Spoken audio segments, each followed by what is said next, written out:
tantangan dan keadaan yang kita sedang hadapi pada saat ini, saudara. Khawatir atau worry itu memang sangat berbahaya. Saya masih ingat ketika membaca sebuah buku How to Win Worry. Dan di dalam buku itu dikisahkan tentang hasil penelitian yang dilakukan oleh Pak Edward Polsky, mantan Ketua Rumah Sakit Umum di Amerika. Beliau meneliti 2.000 pasien yang pernah opnam di Amerika. Dan dari hasil penelitian, beliau mengatakan ada korelasi yang sangat erat antara khawatir dan penyakit. Dan waktu saya membaca, saya seperti ditemplak juga, karena saya pernah kena kanker. Jadi saya mau menceritakan sedikit, Pak Edward Polsky mengatakan bahwa kalau Anda membiarkan khawatir, Anda sedang membahayakan diri sendiri. Karena khawatir itu dekat dengan penyakit MAH, penyakit sakit kepala, migran, bahkan sampai stroke, kanker, bahkan katanya sampai mata buta. Itulah sebabnya khawatir itu sangat berbahaya. Kemudian saya coba membaca dan saudara, saya menemukan di dalam salah satu buku dikatakan bahwa kata worry itu asalnya atau aslinya itu sama dengan to choke. Jadi kalau saudara pernah mendengar istilah to choke itu mencekik, to choke, ini to choke. Jadi kalau saudara cemas, khawatir, takut, cemas, khawatir, takut, Anda sebetulnya sedang to choke, sedang bunuh diri. Maka jangan kaget kalau Yesus pernah mengatakan, apakah dengan khawatirmu kamu bisa menambahkan umurmu 1 hasta saja? Jawabannya pasti tidak. Jadi khawatir memang sangat berbahaya. Nah, itu diteguhkan oleh Dr. Carmen Wong yang menangani kanker saya. Jadi kalau Bapak Ibu belum pernah dengar, 18 tahun yang lalu saya kena kanker di rongga sinusitis dan sudah stadium 3. Saya harus kemoterapi 15 kali dan harus diradiasi 35 kali. Saya harus tinggal di Singapura 3 bulan untuk perawatan itu. Nah, setelah selesai perawatan, saya menghadap onkologi namanya Carmen Wong, dan saya bertanya, apa sih penyebab kanker? Nah, dengar baik-baik. Ibu Carmen Wong, Dr. Carmen Wong mengatakan waspadai beberapa hal ini. Stres, rasa bersalah, kemudian khawatir. Stres, rasa bersalah, kepahitan, dan khawatir. Khawatir itu sangat berbahaya. Makanya jangan kaget kalau Tuhan Yesus memberikan satu porsi, satu pasal sendiri dalam Injil Lukas pasal 12 mengenai janganlah kamu khawatir. Karena khawatir itu bisa mencuri sukacita, bisa mendatangkan sakit penyakit, bisa mendatangkan stres dan sebagainya. Dan konon dari semua dosa yang paling sulit diatasi, khawatir. Ya kan? Kalau saudara mendengar, janganlah kamu membunuh, saya yakin saudara bisa menjalankan perintah ini. Jangan membunuh, sampai hari ini saudara belum membunuh ya, atau tidak pernah membunuh. Jangan kamu berzina, mungkin sampai hari ini saudara masih bisa menang atas perintah itu. Tapi janganlah kamu khawatir. Jangan-jangan tadi pagi saudara sudah khawatir, bagaimana kalau COVID ini tidak selesai-selesai? Atau bagaimana kalau suami saya lari dengan orang lain? Bagaimana kalau anak saya tidak bisa kuliah nantinya? Khawatir itu adalah saudara dosa yang mungkin paling mudah terjangkiti atau menjangkiti kita atau sulit untuk diatasi. Itulah sebabnya diulang-ulang dalam Alkitab, jangan takut, jangan khawatir, jangan gelisah, jangan takut, karena memang itu pergumulan persoalan kita semua. Nah, itulah sebabnya saya menulis buku ini beberapa tahun yang lalu sebetulnya, ketika saya memang jadi korban kekhawatiran itu tadi, kena kanker, dan saya berusaha mengikuti apa yang dikatakan oleh Alkitab dan nasihat dokter dengan mencoba 5B. Apa itu 5B? B yang pertama, berpikir positif. Berpikir positif. Saudara, khawatir itu adalah sisi berpikir negatif yang kita yakini. Jadi waktu kita khawatir, kita berpijak pada pola pikir negatif. Nanti bagaimana jika? Nanti bagaimana kalau Tuhan tidak menolong saya? Nanti bagaimana jika Tuhan tidak menjawab doa kita? Nanti bagaimana kalau sampai akhirnya COVID tidak selesai? Saudara, kita sedang memfokuskan pada sisi negatif. Nah, saya ditegur oleh Pak Rick Warren. Pak Rick Warren pernah mengatakan ini, Anda yang sedang khawatir, tahu Anda sedang berlaku seperti anak yatim, seolah-olah Anda tidak punya Bapa di surga yang baik. Atau waktu Anda khawatir, Anda sedang berlaku seperti ateis, seolah-olah tidak ada Tuhan, karena fokus kita hanya yang negatif, negatif, negatif, negatif. Maka tolong saudara, belajarlah memfilter pikiran Anda, seperti nasihatnya Rasul Paulus. Jadi semua yang baik, semua yang mulia, semua yang murni, seperti yang dikatakan oleh Rasul Paulus dalam kitab Filipi pasal 4. Jadi akhirnya, saudara-saudara, semua yang benar, semua yang mulia, semua yang adil, semua yang suci, semua yang manis, semua yang sedap didengar, semua yang disebut dengan kebajikan dan patut dipuji, pikirkanlah itu. Dengar? Kalau mau menang dari khawatir, taruh filter di pikiran. Jangan dikit-dikit dimasukkan di pikiran. Jangan hoak atau gosip atau berita-berita yang tidak jelas juntrungannya saudara masukkan. Akhirnya saudara menjadi korban dari pemikiran Anda sendiri. Waspadai khawatir, saudara. Karena orang yang khawatir biasanya sulit tidur. Kalau saudara sudah sulit tidur, tubuh memproduksi kortisol, hormon stres. Kalau saudara sudah stres, akhirnya saudara imun sistemnya turun dan akhirnya dampaknya kepada kesehatan. Jadi berpikir positif, itu yang pertama. B yang kedua, berusaha. Saya mendengar orang yang khawatir itu seperti orang yang duduk di kursi goyang. Saudara pernah duduk di kursi goyang, ya kan? Kelihatannya gerak, tapi tidak kemana-mana. Di rumah saya ada kursi goyang. Kalau saudara ada di kursi goyang, kelihatannya gerak, tapi saudara sebetulnya tidak bergerak kemana-mana. Kelihatannya gerak. Orang yang khawatir kelihatannya sibuk. Kesana kemari, nanti bagaimana kalau begini, nanti bagaimana. Tetapi tidak ada usaha untuk menyelesaikannya. Mungkin gambaran yang paling baik ketika ada kebakaran di rumah saudara. Kalau saudara melihat ada kebakaran, kemudian saudaranya lari ke sana kemari, hei ada kebakaran. Anda tidak menyelesaikan kebakaran itu.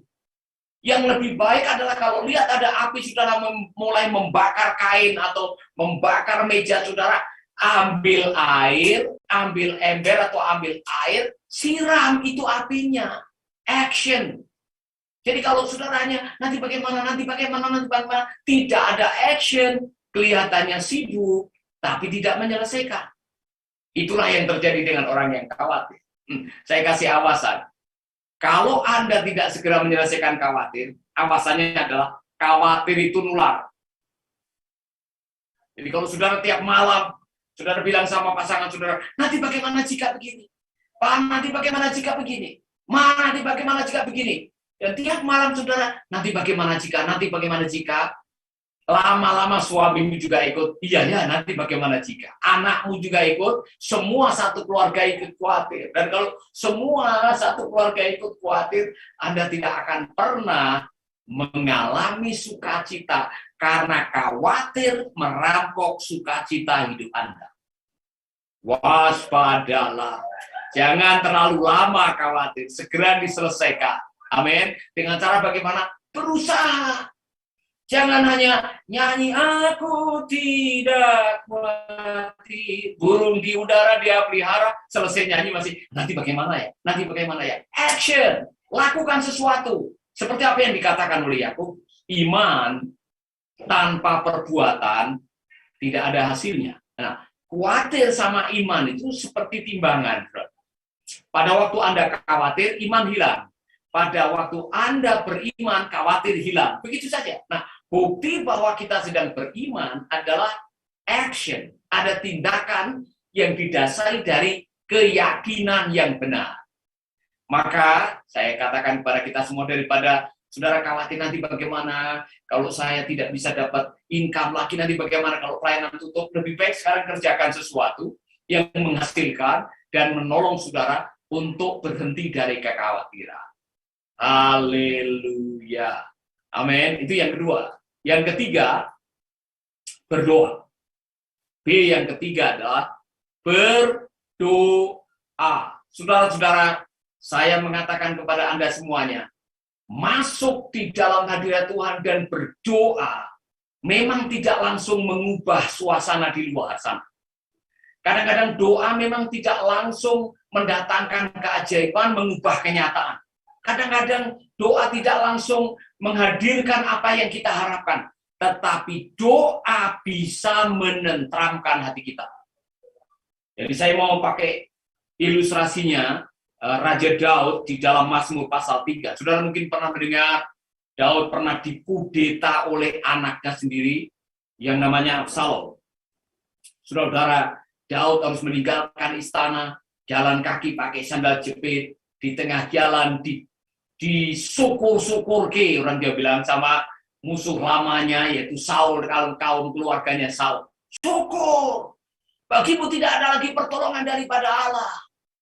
Saudara, tetapi dalam Mazmur pasal 3 ada sebuah transisi yang bagus sekali.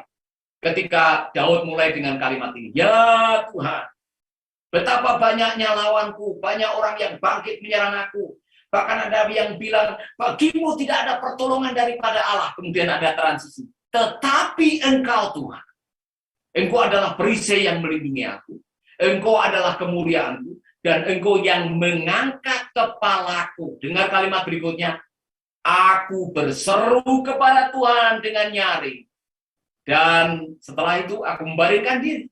Aku tidak takut lagi kepada puluhan orang yang siap mengepung aku. Dengan baik-baik. Aku berseru kepada Tuhan. Tadinya dia mengeluh, ya Tuhan betapa banyaknya lawanku.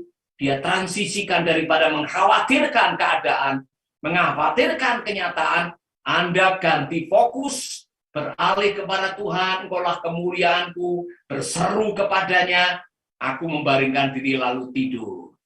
Ada ketenangan. Doa bisa menenangkan hati Anda, walaupun belum tentu langsung mengubah suasana yang di luar Anda. Tetapi doa bisa menenangkan suasana batin Anda. Maka daripada ada kesana kemari, aduh bagaimana nanti, lebih baik saudara datang di kaki Tuhan dan mengatakan semua baik, atau ada penyebab Tuhan. Datang di kaki Tuhan, bersyukur kepada Tuhan, amin. Daripada khawatir kesana kemari, doa. Maka Rasul Paulus di dalam Filipi 4 mengatakan, janganlah hendaknya kamu khawatir tentang apapun juga. Tetapi nyatakanlah dalam segala keinginanmu kepada Allah dalam doa. Jangan terus-menerus hanya datang dengan kekhawatiran, datang di kaki Tuhan dan pray for everything. Pray for everything. Katakan kepada Tuhan, minta kepada Tuhan, nyatakan kepada Tuhan, ekspresikan keinginan saudara kepada Tuhan, daripada Anda meragukan kuasa Tuhan dengan mengatakan, nanti bagaimana jika Tuhan tidak menolong saya? Lebih baik saudara datang di kaki Tuhan dan menyanyikan, I cast all my cares upon you. Ada lagu sekolah minggu dulu yang saya dengar kata-katanya bagus sekali. I lay all of my burden down at your feet. Saya serahkan semua di kaki Tuhan. Saya serahkan semua di kaki Tuhan dan saya minta nanti Tuhan akan menolong saya. Segalanya saya bawa di kaki Tuhan. Datang kepada Tuhan. Pray for everything. Amin. B yang berikutnya adalah saudara belajar bersyukur. Give thanks in everything. Bukan give thanks for everything. Give thanks in everything. Belajar bersyukur. Mengapa bersyukur menolong kita? Karena waktu kita bersyukur, kita mencari sisi positif dari kenyataan yang sedang ada di depan kita. Jadi daripada saudara mengkhawatirkan, nanti bagaimana kalau saya tidak bisa makan? Syukuri nasi dengan garam, dengan barangkali sayur lodeh yang ada di depan Anda, daripada mengkhawatirkan besok makan apa. Syukuri apa yang ada. Dengan kita mensyukuri apa yang ada, bersyukur dengan kenyataan yang Tuhan izinkan, maka hati kita akan terangkat. Masuklah dalam hadiratnya dengan ucapan syukur, karena bersyukur bisa mendekatkan kita kepada Tuhan dan mengeliminir semua ketakutan dalam kehidupan kita. Maka saya suka lagu itu walaupun jarang dinyanyikan di gereja. Syukuri apa yang ada. Amin. Hidup adalah anugerah. Bersyukur. Saudara-saudara, saya belajar, saya pernah kena kanker seperti saya katakan, ya kan? Namanya kena kanker itu kalau di benak orang Indonesia mendengar kata bad news, sir, kata dokter Lee. Kabar buruk, Pak. Anda bukan menderita radang di rongga sinusitis, tapi Anda menderita kanker di rongga sinusitis. Wow.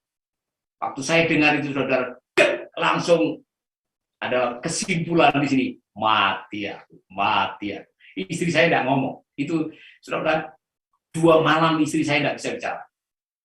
Saya juga diam dalam hati, sebetulnya meneteskan air mata. Istri yang menangis. Tapi saya coba tahan itu. Tapi malam-malam itu, saudara, malam-malam kelam dalam hidup saya. Terus mulai memberontak pikirannya. Memberontak begini. Tuhan, saya melayani Engkau, memberikan yang terbaik. Apakah ini hadiahnya dapat kanker? Saudara, macam-macam. Nah, saya mau saudara menyadari, dalam situasi seperti itu, saya belajar mensyukuri apa yang Tuhan izinkan terjadi. Maka saya percaya dengan apa yang dikatakan Rasul Paulus tadi. Janganlah hendaknya kamu khawatir tentang apapun juga, tetapi nyatakanlah dalam segala hal keinginanmu kepada Allah dalam doa dan permohonan dengan ucapan syukur. Ucapan syukurnya ucapan syukur apa? Ucapan syukur bahwa Tuhan mengizinkan saya mengalami seperti ini, landasannya adalah Roma 8:28. Kita tahu sekarang bahwa Tuhan turut bekerja sama untuk mendatangkan kebaikan bagi kita yang dipanggil sesuai dengan rencananya, kita yang mengasihinya. Saya menggunakan ayat ini untuk menerawang, menerjemahkan kenyataan, sehingga dalam keadaan sedang galau, saya melihat, oh Tuhan, terima kasih. Saya yakin di balik semuanya ini, saya akan melihat mujizat, akan melihat campur tangan Allah. Dan benar, saudara, saya melihat campur tangan Tuhan yang luar biasa. Saya belajar bersyukur dalam segala keadaan, dan saya menyaksikan tangan Tuhan memakai Dr. Kamenwong. Harusnya saya menyiapkan dana 350 juta untuk perawatan, tetapi digratiskan. Luar biasa kan? Disitulah saya melihat, ternyata dalam keadaan yang terjepit sekalipun, saudara harus belajar mengucap syukur. Karena apa? Karena di sana ada tangan Tuhan. Di sana ada pertolongan Tuhan. Saya tidak tahu situasi Anda semuanya saat ini. Mungkin saudara sedang diizinkan mengalami masa-masa yang sulit. Tapi jangan lupa, kesulitan bukan simbol bahwa Tuhan meninggalkan kita. Tantangan, pergumulan, persoalan bukan simbol bahwa Tuhan cuek dengan masalah saudara. Allah peduli, Allah mengerti. Amin, saudaraku. B yang terakhir. Belajar berserah. Berserah. Pasrah. Orang Jawa bilang pasrah bongkoan. Saudara mau hilang rasa khawatir, berserah sepenuhnya. Maka Rasul Petrus mengatakan, serahkanlah segala kekhawatiranmu kepadanya, sebab ia yang memelihara kamu. Ia yang memelihara kamu.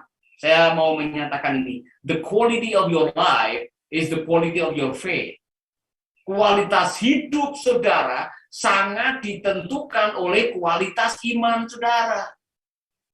Nah, kalau saudara ingin bebas dari rasa khawatir, berserahlah sepenuhnya, 100%. Jangan dipilah-pilah. Yang ini saya handle, yang ini saya bisa atasi, oh yang itu di luar kemampuan saya serahkan kepada Tuhan. Saudara, khawatir walaupun kecil, itu berbahaya. Saya kasih contoh. Remote control AC ini ringan. Ringan. Enggak sampai 1 kilo. Tapi kalau saya pegang remote ini 3 bulan, dengar baik-baik, tangan saya bisa jempe, bisa lumpuh.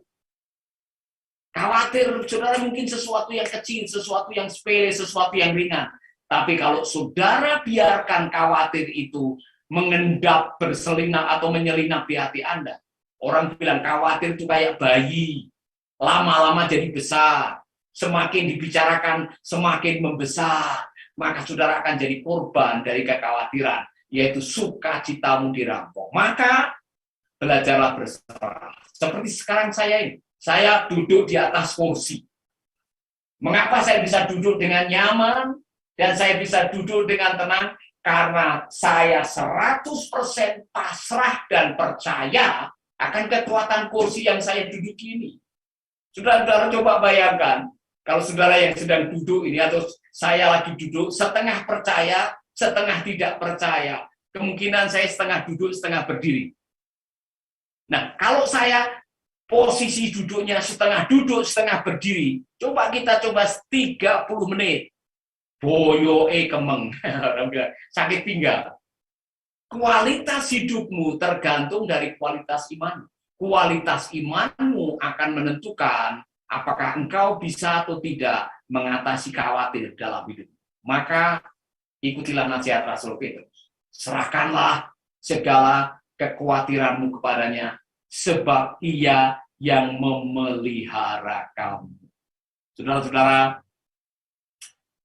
5B ini sudah saya praktekkan tiap hari. Dan saya mendapatkan hasilnya. Terutama dalam situasi COVID ini. Kalau saudara mengikuti perjalanan kami, Tuhan sedang percayakan ada 54 stasiun radio yang menjadi jaringan kami. 54, saudara. Ada 12 panti asuhan. Ada program bedah gereja. Ada membantu hamba-hamba Tuhan perintisan. Ada PAUD di berbagai tempat. Saya, mohon maaf nih, saya perlu 350 juta tiap bulan untuk membiayai pelayanan itu. Kemarin, karena COVID ini, support untuk pelayanan kami turun 60%. Ini saya mau bersaksi. Secara logika, saya bisa stres. Dan saya sempat membayar staf hanya 60%. Tidak mampu, bahkan merumahkan staf. Dulu ada 32 staf. Sekarang tinggal 22 staf. Saudara-saudara, saya mau mengatakan ini kepada Anda. Saya sudah belajar dalam segala keadaan berserah kepada Tuhan. Desember kemarin, hampir saja tidak bisa membayar staf. Saya ajak semua staf, ayo berdoa, serahkanlah kepada Tuhan. Saudara-saudara, kami ambil hari Jumat, berpuasa, berserah kepada Tuhan, dan mujizat terjadi dalam waktu seketika, hitungan hari, ada orang yang digerakkan Tuhan dari jauh sana, satu orang menyumbang untuk headquarter, untuk kantor kami supaya bisa jalan, hampir 1.200.000.000, satu orang. Dan itu terjadi ketika kami belajar berserah kepada Tuhan. Sehingga saya sekarang belajar dalam situasi apapun juga, serahkanlah kepada Tuhan. Saya pakai istilah ini, do your best, and God will do the rest. Lakukan yang bisa saudara lakukan, yang tidak bisa saudara lakukan, serahkanlah kepada Tuhan. Amin. Berpikir positif, berusaha, berdoa, bersyukur, dan belajarlah berserah kepada Tuhan. Dan saudara bisa menikmati hidup ini. Tuhan memberkati. Saya kembalikan waktunya. Baik, terima kasih Pak Paulus untuk pemaparan materinya. Wow, luar biasa ya Pak. Sangat memberkati sekali. Memang kalau membahas tentang kekhawatiran ini nggak ada habis-habisnya ya Pak Paulus ya. Mau siapapun betul. Pasti pernah mengalami kekhawatiran gitu. Cuma banyak orang yang tidak bisa mengontrol rasa khawatir mereka. Baik Bapak Ibu, kita akan masuk ke sesi tanya jawab. Jadi Bapak Ibu yang ingin bertanya kepada Pak Paulus mengenai kekhawatiran, apa yang sedang dialami, bisa chat di room chat kita, ketik persuk di room chat kita dari Saudara Arianto. Pertanyaannya seperti ini Pak Paulus. Mohon bertanya Pak Paulus, kalau anak zaman sekarang sering bilang overthinking, apakah itu tepat? Karena seringnya hanya masalah yang menurut kita ringan, tapi responnya begitu berat dan kadang-kadang suka dilebih-lebihkan gitu Pak Paulus. Mohon dijawab Pak Paulus tentang overthinking nih Pak. Ya, jadi khawatir itu sebetulnya kita suka membesar-besarkan apa yang sebetulnya tidak perlu dibesar-besarkan. Dan memang pada akhirnya seperti saya katakan tadi, memelihara khawatir itu seperti pelihara bayi. Sesuatu yang kecil, tapi karena terus dibicarakan, akhirnya jadi over. Jadi sudah tidak lagi sepantasnya. Misalkan aja, sudah khawatir nanti bagaimana kalau saya tidak laku kawin, misalkan aja nih yang jomblo-jomblo. Ya kan? Menurut survei, 92% apa yang Anda khawatirkan itu tidak terjadi. Dan yang 8% bisa diatasi. Jadi makanya orang bilang, orang yang khawatir dibilang mohon maaf nih, bodoh, karena kita mengundang sesuatu yang belum tentu terjadi untuk mencuri sukacita kita hari ini. Ya kadang-kadang kita overthinking, ya kan? Ini maaf nih, yang sudah menikah nih, suamimu datang dari kantor telat, kemudian dibesar-besarkan. Oh, jangan-jangan, nah dikembangkan ya kan? Jangan-jangan dia ada main, ya kan? Padahal dia kena macet. Tapi karena sudah dikembangkan kemudian dihubung-hubungkan, oh makanya akhir-akhir ini kok bau bajunya, parfumnya kok baunya seperti lain. Oh, dikembang-kembangkan akhirnya Anda jadi korban atas pikiran Anda sendiri. Jadi overthinking yang belum tentu benar. Maka waspadalah, itu benar. Bisa hal yang sepele sudah digawe jadi besar karena kita kembangkan sendiri yang belum tentu benar. Saya harap bisa menjawab. Saya kembalikan. Siap, terima kasih Pak Paulus. Nah, ini ada pertanyaan kedua nih Pak Paulus, cukup menarik ini tentang doa. Ini kebetulan chat saya. Shalom Pak Paulus, saya ingin bertanya, saya sudah sering berdoa nih Pak, tapi kenapa saya masih sering merasa khawatir? Apa saya kurang berdoa atau seperti apa ya Pak Paulus? Mohon pencerahannya. Silakan dijawab Pak Paulus. Nah, ada berapa macam doa? Doa sebagai keharusan, karena kalau tidak berdoa, rasanya kita bersalah di hadapan Tuhan, ya kan? Sehingga doa kita adalah doa rutinitas. Hati-hati dengan doa rutinitas, ya kan? Karena doa rutinitas adalah doa yang didasarkan atas rasa bersalah, bukan iman. Nah, saya harap waktu kita berdoa, kita mengimani kata-kata doa kita. Contoh, Yesus memberikan pola doa, ya kan? Bapa kami dalam surga, dikuduskanlah namamu. Kemudian ada kalimat, berikanlah pada hari ini makanan kami yang secukupnya. Apa artinya? Kita diminta untuk berdoa untuk hari ini supaya kita menjadi apa? Dependent on God every day. Makanya tidak diajari berdoa, berikanlah kami pada tahun ini. Nah, waktu kita berdoa, berikanlah kami pada hari ini, harus diimani.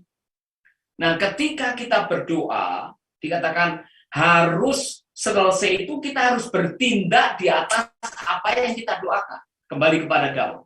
Tetapi engkau Tuhan adalah perisai yang melindungi aku. Kenapa dia mendoakan itu? Karena nyawanya sedang terancam. Daud mengatakan, engkaulah kemuliaanku. Kenapa dia mengatakan itu? Karena dia akan kehilangan tahta dan kemuliaan. Engkau yang mengangkat kepalaku, karena dia dituduh, ditinggalkan oleh Tuhan. Padahal pada waktu itu orang yang tertuduh tidak boleh menegakkan kepala di pengadilan, itu contoh. Jadi waktu Anda berdoa jangan hanya kata-kata. Imani kata-kata Anda dan hidupi kata-kata Anda. Maka doa yang seperti itu otomatis akan mengubah suasana hati kita. Amin. Ya, kenapa Anda berdoa tapi setelah saya doa kok khawatir lagi? Karena kita tidak meyakini kata-kata di dalam doa kita lagi. Saya harap bisa menjawab ini. Baik Pak Paulus. Saya kembalikan. Iya, baik Pak. Ya. Imani kata-kata Anda luar biasa ini. Baik. Ada teknik. Makanya kalau doa diucapkan. Yes. Jangan hanya dibatin, tapi diucapkan. Waktu menyanyi diucapkan sampai Anda mendengar sendiri kata-kata Anda. Karena apa? Waktu kata-kata Anda misalkan, Tuhan, Engkau adalah penyembuhku, Engkau adalah gembalaku, takkan kekurangan aku. Kita sedang mengirim signal positif ke bawah sadar. Benar. Sehingga apa, saudara? Kita sedang menguatkan jiwa kita karena apa yang kita kirimkan yang menjadi hard thinking, bukan hanya normal thinking namanya. Waktu kita mengirimkan kebenaran ke hard thinking, itu langsung akan menolong kita meresponi kenyataan 2.000 kali lebih cepat daripada apa yang kita katakan. Jadi sesuatu yang benar tolong diucapkan sampai Anda dengar sendiri, dan itu masuk di bawah sadar akan menguatkan saudara. Amin. Benar-benar ya. Terima kasih Pak Paulus. Baik Pak, kita lanjut ke pertanyaan berikutnya. Ini dari Bapak Yosa Zonola Halawa. Bagaimana kesiapan psikologi ketika menghadapi suatu masalah? Kadang ada orang yang biasa saja terhadap masalah, kadang ada juga nih orang yang sampai stres, hampir mau menyanyikan lagu Aku Tak Sanggup Lagi gitu loh. Jadi beda-beda orang menghadapi masalah ini Pak Paulus. Ada yang langsung stres, ada yang menanggapinya dengan biasa saja. Bagaimana nih Pak Paulus menanggapinya? Jadi begini, benar sekali Pak. Beda orang, beda respon. Tergantung bagaimana kita menyikapi. Jadi istilahnya begini. Saya tadi mengatakan the quality of your life is the quality of your faith. Kualitas hidup kita tergantung dari kualitas iman kita. Semakin tinggi tingkat iman kita, semakin kuat derajat iman kita, semakin tenang kita menghadapi kenyataan. Ya kan? Ini contoh. Satu perahu dua reaksi. Ketika Yesus mengajak para murid ke Gerasa, kemudian di tengah danau ada gelombang. Para murid melihat air mulai masuk dalam perahu berteriak, "Guru, tidak tahukah engkau akan binasa?" Gurunya tidur di buritan. Satu perahu, satu bahaya, satu ancaman, dua reaksi. Mereka yang melihat atau mendasari hidupnya dengan apa yang dilihat dan apa yang dirasa, itu namanya orang reaktif, akan kelabaan melihat itu semua. Gampang, nanti bagaimana. Tapi mereka yang punya kebenaran dan menghadapi kenyataan dengan kebenaran yang diyakini, itu namanya orang yang proaktif. Dia aktif karena di dalamnya ada kebenaran untuk menyelesaikan persoalan. Dia bisa tenang karena dia bisa meneduhkan angin, karena dia punya hukum, punya kekuatan untuk melakukan itu. Maka imani kata Mazmur, berbahagialah orang yang kesukaannya merenungkan firman Tuhan siang dan malam. Dia seperti tanaman yang ditanam di tepi aliran sungai, berbuah pada waktunya, daunnya tidak pernah layu. Apa saja yang diperbuatnya berhasil. Orang yang hidup dalam firman, yang saya katakan tadi, proaktif. Dia punya firman, ada kekuatan di alam bawah sadar mengenai kebenaran. Dia seperti tanaman yang ditanam di tepi aliran sungai. Mau kemarau, mau musim hujan, tidak ada masalah. Ada survival spirit. Karena apa? Dia punya prinsip untuk menyelesaikan. Maka orang yang hidup dalam hikmat Tuhan, katanya umur panjang dan diberi penghargaan di hadapan Tuhan dan manusia. Jadi saudara yang gampang cemas, gampang reaktif, tolong pertebal imanmu dengan kebenaran dan bereaksilah berdasarkan kebenaran, bukan penglihatan. Amin. Saya harap bisa menjawab ini juga. Baik, Pak Silakan, Paulus. Kualitas hidup kita tergantung dengan kualitas iman kita. Luar biasa ini kata-katanya. Menguatkan sekali. Terima kasih. Semoga bisa menjawab ya, Bapak Yosa Zonolo Halawa. Gitu. Baik, Bapak, kita akan lanjut ke pertanyaan berikutnya. Ini dari Ibu Suryati.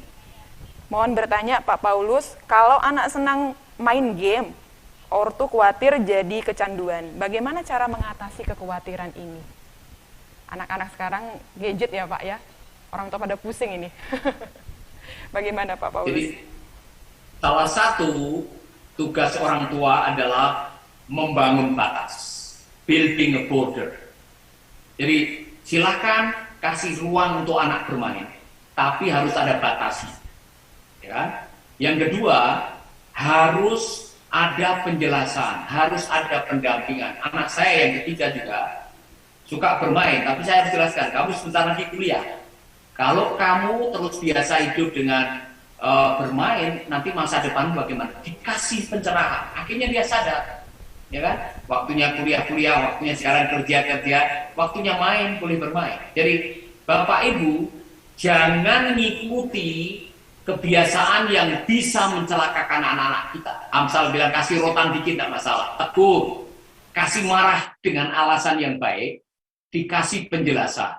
Anak-anak, kalau kita menegurnya dengan kasih, pasti bisa memahami kita. Jadi jangan sungkan-sungkan menegur anak-anak, karena itu anak-anak saudara dan kita yang paling tahu nanti bagaimana masa depan mereka kalau mereka memiliki kebiasaan-kebiasaan yang bisa menjerumuskan. Jadi sebelum kaset, orang dia bilang, sebelum terlanjur, tegur, ingatkan dengan kasih, jelaskan.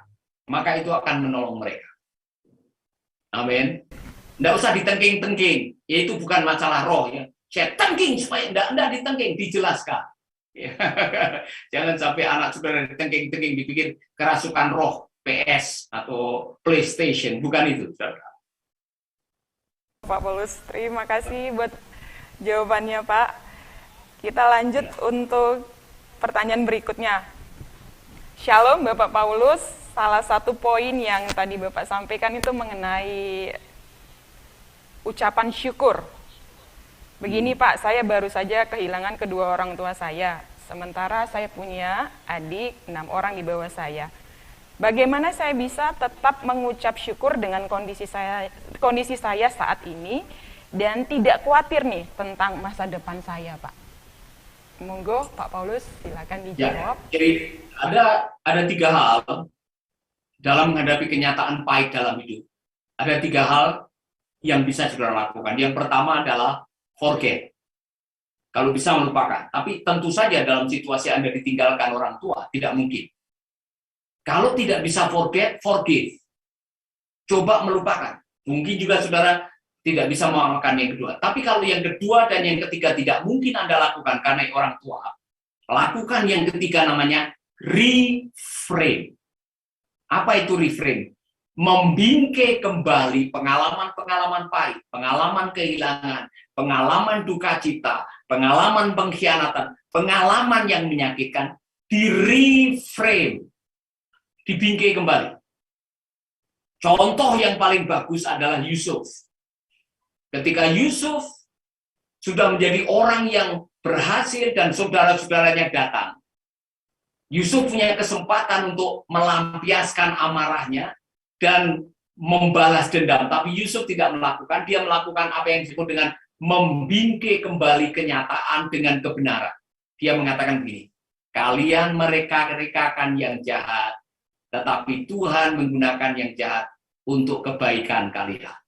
Bapak, Ibu, Saudara, kita semua akan kehilangan.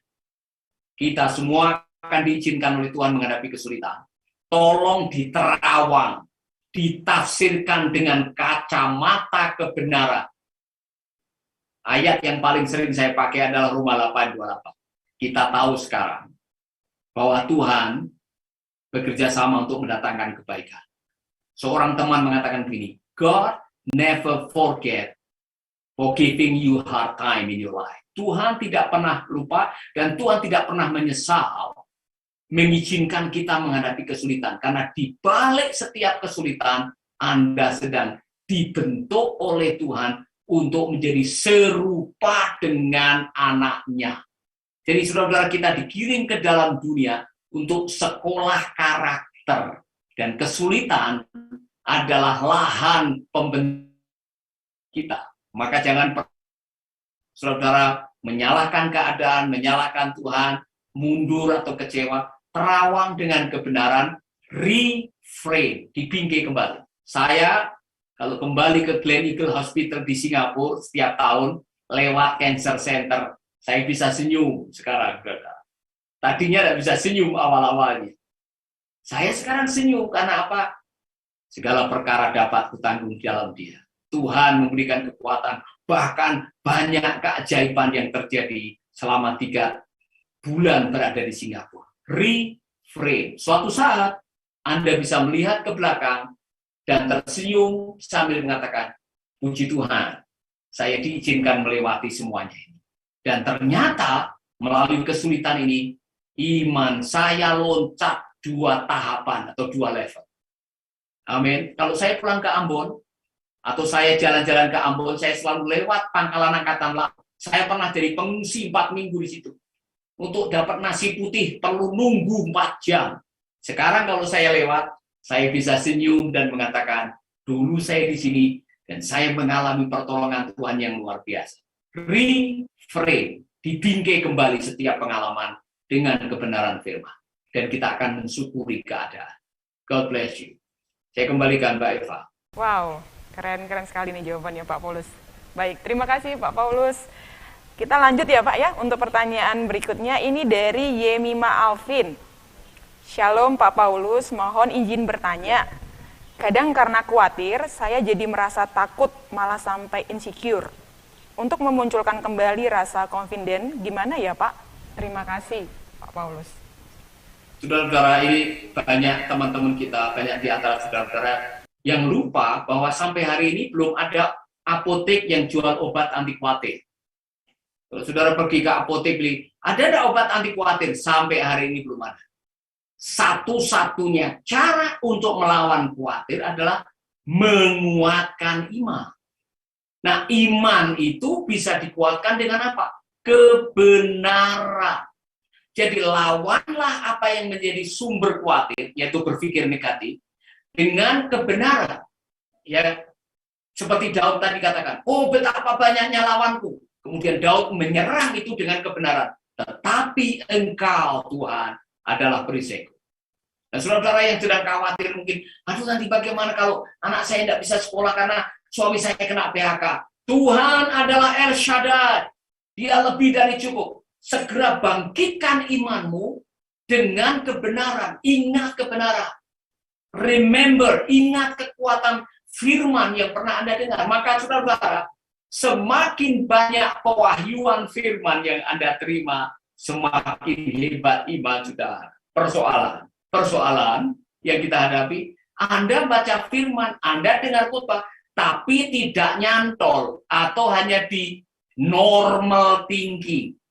Anda punya tugas adalah memasukkan apa yang baru saudara dengar dari khotbah, dari pembacaan, dari podcast, apapun juga, masukkan di hard thinking. Itu tugas saudara. Apa artinya? Jangan hanya ada di otak, tetapi masukkan dalam hati. Karena yang sudah masuk dalam hati itu 2000 kali lebih cepat meresponi kenyataan. Makanya saudara bisa refleks ketika ada tantangan, langsung firman itu akan mengatakan, oh Tuhan El Shaddai, Tuhan lebih dari cukup. Semakin banyak firman yang masuk dalam hati, semakin mudah Anda mengatasi kenyataan. Jadi tidak ada obat yang lain kecuali menguatkan iman dengan firman. Sampai hari ini belum ada obat anti khawatir atau jamu anti khawatir. Hanya ada satu mengatasi khawatir, percayalah kepada Tuhan, percaya kepada firman Tuhan. Amin. Mbak Eva, Ya, silakan. terima kasih Pak Paulus. Kalau ada obat anti khawatir, saya mau pesen Pak 1 truk biar jangan khawatir nih Pak Paulus. Karena perempuan ini paling sering khawatir nih Pak Paulus nih. Ya. Kenapa Baik. perempuan lebih banyak pakai emosi? Bener. Rasa, apa yang dirasa. Ya, firman Tuhan bilang, kita hidup dengan iman, bukan penglihatan. Waspadai. Bener Pak Paulus. Baik, kita lanjut ya Pak Paulus ke pertanyaan berikutnya. Shalom Pak Paulus, saya pria yang sudah cukup mapan untuk menikah. Usia saya juga tidak lagi muda, tapi sampai sekarang saya belum menikah. Pacar pun tidak punya. Seringkali saya overthinking tentang masa depan saya, kadang pertanyaan-pertanyaan dari lingkungan sekitar saya membuat saya semakin depresi dan khawatir dengan pertanyaan-pertanyaan seperti itu. Bagaimana nih Pak menyikapi hal ini supaya saya tidak terlalu khawatir dan overthinking tentang masa depan saya, Pak Paulus? Mohon Pak Paulus Nomor 1, tadi kan saya sudah jelaskan, doa saja tidak cukup, berusaha. Benar Pak. Sudah, doa aja tapi di rumah ya Pak ya?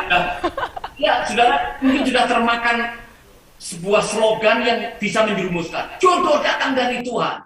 Tapi itu tidak jatuh dari langit. Tuhan kasih Anda indera. Ada mata, ada tangan, ada kaki. Keluar dari rumah, ngelirik wanita atau minta atau bertanya nembak, ditolak itu biasa. Ya kan? Nggak usah takut ditolak. Jangan gara-gara satu kali ditolak, kemudian saudara menggebiah-uyah. Ya kan? Semua perempuan sama saja. Tidak. Anda harus belajar untuk menyampaikan. Jangan sampai takut ditolak. Jangan seperti Mel Gibson. Ya kan? Pernah nonton film Forever Young. Dia takut menyatakan cintanya. Udah diatur di restoran. Sudah beli bunga. Sudah diatur. Dia tidak berani menyampaikan. Akhirnya restorannya sampai tutup. Dia belum menyatakan cinta. Besoknya ikut program pengawetan manusia. 50 tahun lagi baru keluar. Dia cari pacarnya. Udah terlanjur tua, umur 74. Dia temukan di pulau lain. Tapi menikah umur 74 dapat apanya? Sayang. Ya kan? Jadi kalau saudara cinta dengan seseorang, dekati dia, berusaha. Kalau tidak mampu, pakai mak comblang. Pakai pihak ketiga. Nyatakan cinta, aku cinta padamu, ditolak itu biasa, enggak usah teganya. Ya, saudara berdoa dan sekali-sekali saudara keliling kampung bilang ibu-ibu, bapak-bapak, siapa yang punya anak bilang aku. Nanti Tuhan pasti akan tolong saudara. Ayo Pak, enggak usah takut. Baik, Ya, Pak. Jadi harus keluar ya Pak ya, jangan hanya di rumah berdoa saja. Iman juga bergerak ini ya Pak ya. Baik. Kita lanjut ya nih Pak Paulus, ini ada beberapa pertanyaan lagi nih Pak Paulus. Shalom Pak Paulus, ini dari Ica Pak. Ica bertanya begini, mohon izin bertanya Pak, bagaimana caranya mengatasi rasa khawatir saat ini jika kedepannya saya tidak bisa membalas budi atau kebaikan orang tua saya di masa yang akan datang. Karena terkadang ada rasa bersalah karena belum bisa membahagiakan orang tua. Ini Pak. Ini ungkapan hati seorang anak nih Pak Paulus. Ya, jadi ketika Anda mengizinkan sesuatu yang belum pernah terjadi, ke masa kini Anda akan jadi korban. Ya kan? Belum apa-apa sudah takut, bagaimana kalau saya tidak bisa balas dendam? Balas budi. Ya. Bagaimana kalau saya tidak bisa balas budi? Belum tentu Anda tidak bisa. Tapi karena Anda sudah mengembangkan pikiran, Anda jadi korban atas pikiran Anda sendiri. Ya kan? Dan begini, saya yakin, coba pakai logika, orang tua pun tidak selalu menuntut kamu harus balas budi. Karena orang tua itu sudah rela waktu menolong Anda. Tidak pernah ada orang tua mengatakan, ingat ya, 5 tahun pertama saya yang nyebokin kamu, saya nyuapin kamu, saya yang pelihara kamu. Nanti kalau mama sudah tua, gantian ya, kamu yang pelihara saya. Tidak ada orang tua yang seperti itu. Kita yang kadang-kadang overthinking tadi. Seolah-olah kita kalau tidak bisa balas budi kepada orang tua kita berdosa. Saudara-saudara, semua orang tua akan paham siapa anaknya, kondisinya seperti apa, dan tidak akan pernah menuntut. Orang tua yang baik tidak akan pernah menuntut untuk diberi balasan. Jadi tidak usah mengembangkan nanti bagaimana. Belum tentu Anda tidak bisa. Allah punya cara untuk memampukan Anda untuk melakukan apa yang baik. Karena Tuhan akan menolong saudara. Jadi tidak usah takut duluan, Pak. Jangan pernah mengundang sesuatu yang belum tentu terjadi di masa depan, Anda undang sekarang. Sehingga Anda kehilangan sukacita. Satu-satunya hari yang kita miliki hari ini. Besok belum tentu Anda miliki. Kemarin sudah kita lewati. Only today. Jangan pernah Anda lewatkan kesempatan hari ini untuk dinikmati gara-gara mengkhawatirkan hari esok. Yesus bilang, kekhawatiran untuk hari ini cukup untuk hari ini. Besok ada kesusahannya sendiri. Baik Pak Paulus. Yes, kekhawatiran hari ini cukup sampai hari ini ya Pak. Jangan sampai berlanjut ke hari-hari berikutnya. Baik. Ini pertanyaan selanjutnya Pak. Pak Paulus mohon bertanya, saya ada masalah kesehatan dengan penyakit GERD, lambung. Setiap kali saya stres atau khawatir berlebihan, maka kondisi kesehatan saya memburuk Pak. Apakah ada hubungannya nih antara kekhawatiran stres saya dengan kondisi kesehatan saya? Begitu Pak Paulus. Sangat erat. Waktu Anda khawatir itu pikiran jalan terus. Waktu pikiran jalan terus, lambung Anda terus menggerus.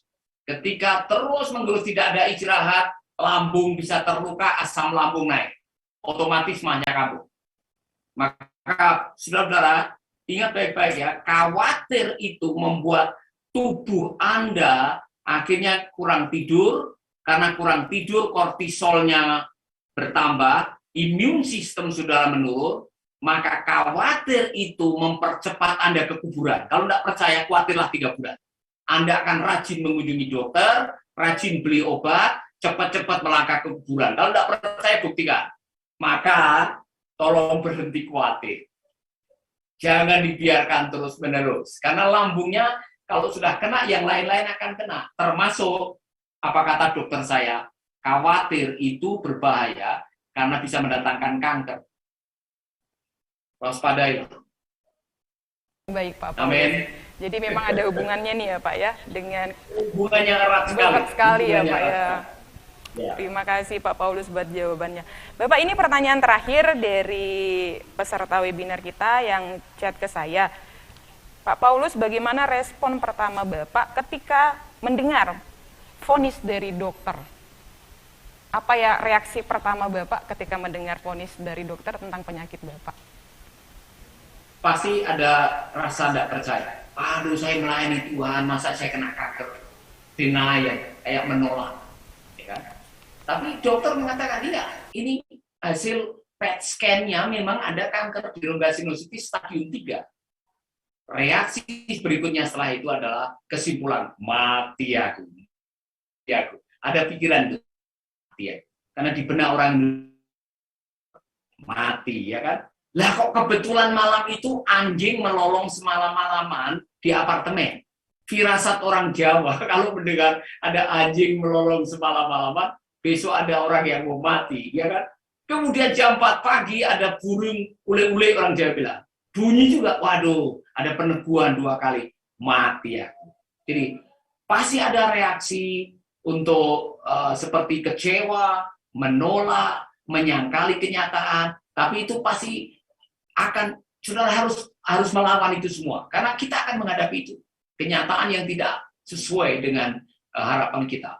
Waspadai rasa kecewa. Karena kecewa tambah kecewa, itu bisa membuat Anda putus asa, dan putus asa itu bisa membuat kita mengalami mental distortion. Apa itu? Selalu negatif dengan kenyataan. Itu yang bahaya. Maka segera rubah fokus saudara, seperti Daud tadi. Tetapi engkau Tuhan, supaya Anda tidak tenggelam dalam kekecewaan, melihat sisi negatif, lihatlah Tuhan yang lebih besar dari persoalan Anda. Tuhan memberkati. Terus, ini pertanyaannya sudah dibacakan semua. Baik Bapak Ibu, kita sampai di penghujung acara hari ini, siang ini. Saya ingin menyampaikan bagi Bapak Ibu yang ingin membaca lebih lanjut tentang mengalahkan kekhawatiran dengan 5B, bisa langsung menghubungin kontak yang sudah tertera di layar Bapak Ibu Saudara. Bisa mendapatkannya